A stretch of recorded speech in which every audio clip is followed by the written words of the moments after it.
Гололед, гололед, береги себя, народ. С таким призывом сегодня на улицы города вышли учащиеся общеобразовательных школ.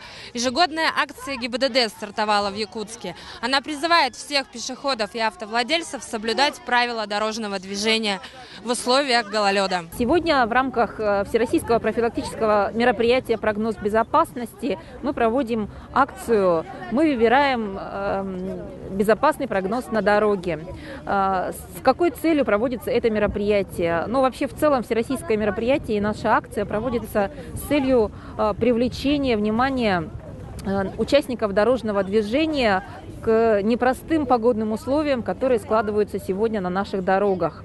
И цель также донести до всех и водителей, и пешеходов, что выбор правильной модели поведения в сложных условиях на дороге, как климатических, так и дорожного полотна, может стать залогом безопасности и уберечь от дорожно-транспортных происшествий, излишних волнений и неприятностей. Гололед, гололед, береги себя, народ! На дороге гололед, осторожный пешеход, осторожно, гололед, можно ушибиться, прямо головой об лед, можно приложиться. Дети вообще у нас помощники в проведении различных мероприятий профилактических, но это не только юные инспекторы движения, которые вот на постоянной основе с нами сотрудничают, но и другие школьники, а также студенческая молодежь, неравнодушная, скажем так. И нам кажется, что,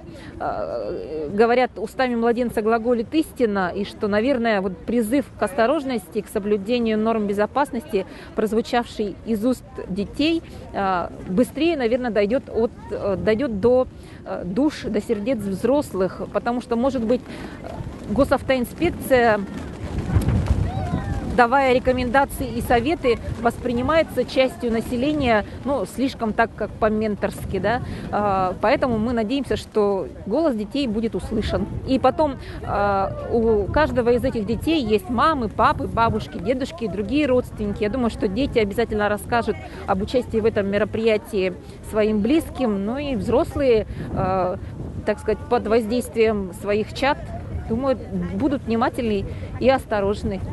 Мы участвуем в акции ГИБДД и хотим, чтобы все соблюдали правила дорожного движения.